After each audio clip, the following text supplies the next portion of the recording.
for 4 more years, relatively 4 cheap years.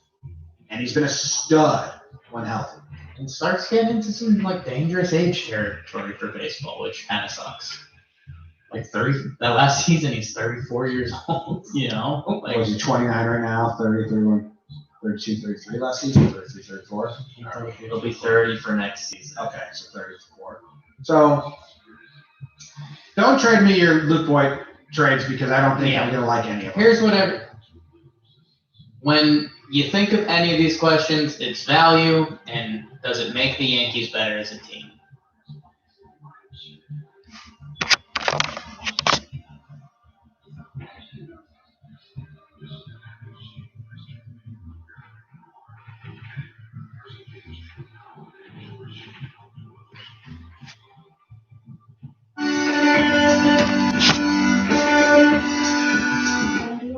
¿Cómo están? ¿Qué tal las casualidades? Hoy es un día más. Ayer hubo una tormenta de nieve. Les voy a enseñar cómo está. Hoy es jueves 17 de diciembre de 2020 y todavía continúa la tormenta de nieve. Empezó a nevar otra vez.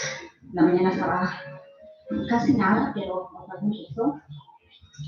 La gente está limpiando sus calles, sus veredas. Y sí, toda la noche ha nevado, toda la noche. Estamos grabando.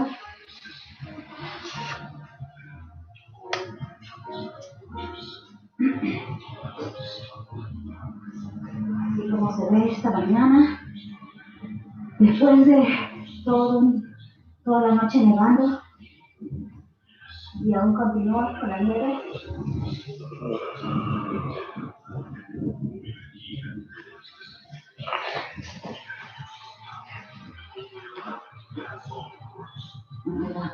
¿Cómo se llama estado ahora? Los carros están llenos de nieve. La bodega ya está casi limpia, pero no.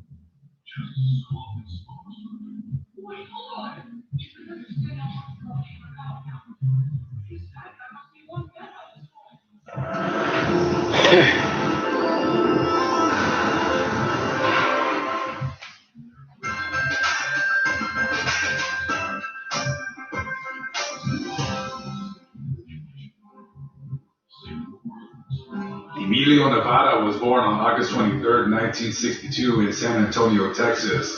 He began his career as a performer after studying music at Texas State University in San Marcos. He sang lead vocals in the band David Lee Garza y Los Musicales before leaving to become a solo performer at age 27. Emilio quickly rose to national fame as one of the first performers to sing in both Spanish and English. Marketing and endorsement deals with companies such as Coca-Cola and Miller Lite soon followed. Even wider, his popularity ensued after he released several country music albums in the 1990s. He won a Grammy Award for Best Tejano Album in 2002 for Aguadate and a Latin Grammy Award for Best Tejano Album in 2007 for De Nuevo. His fans will always know him as the king of Tejano music. And here we are at the San Juan Cemetery in San Antonio. This cemetery is not easy to find. If anybody out there wants to visit his grave, you got to do a little bit of digging on Google, but you will be able to find it. And as we go through the gates, we're going to visit the grave of Emilio Nevada, one of the pioneers, if you will, of Tejano music. Him, along with Selena, were the ones to get the music genre popular. A very small cemetery, very decorative, as you can see right here. And here is the man himself.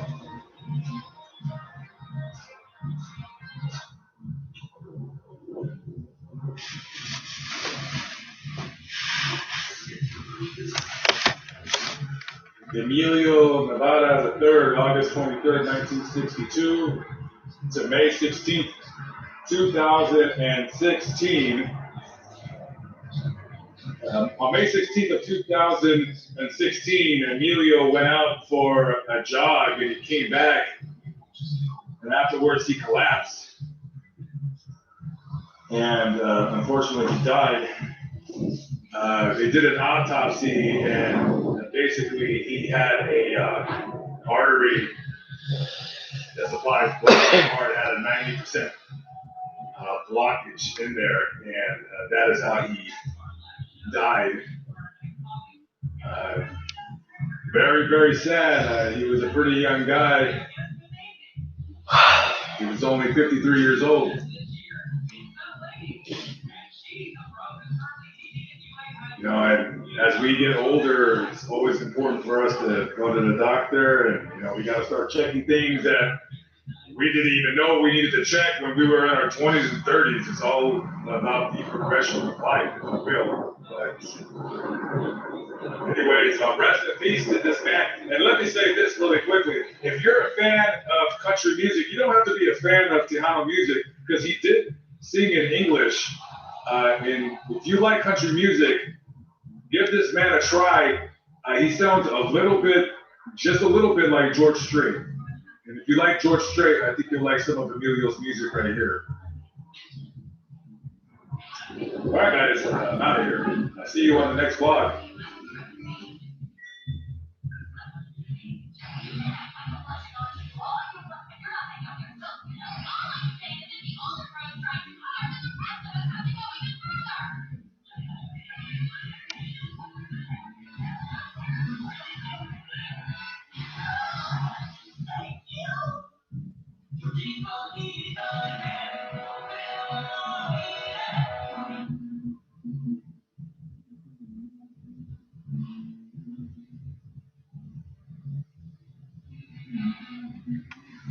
With Spectrum's mobile savings calculator, just put in your current plan info and see your savings instantly. No use, guys. When a major winter storm hit the Northeast this week, many restaurants were forced to close outdoor dining. This setback added another strain on eateries already struggling during the pandemic. Some restaurants have even been forced to shut down for good.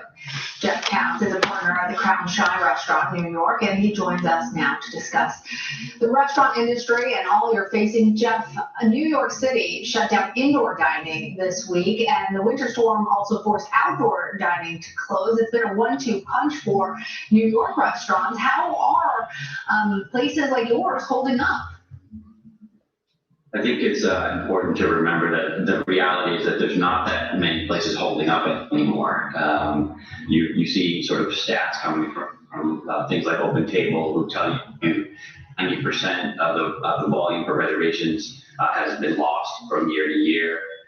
This particular time of the year is usually really important for us. We make a lot of our sort of profits at the end, certainly in New York City with events and holiday dining and all those kinds of things, and that's gone this year. We're estimating that we're going to lose about half of the restaurants in New York City over the course of the next 6 months, and we've already lost almost 200,000 jobs. So it's really not so much how to get through it, it's just how are we going to bring it back up, I think is the question.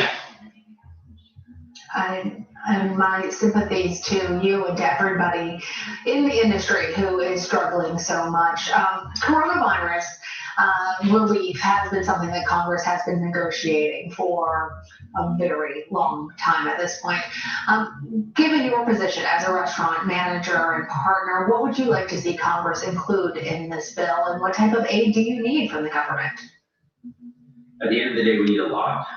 We have worked really hard to get something called the Restaurants Act, and that was accepted into the Democrats' sort of relief package. It has since not stayed sort of in the conversation in the current iteration of relief packages that are out there.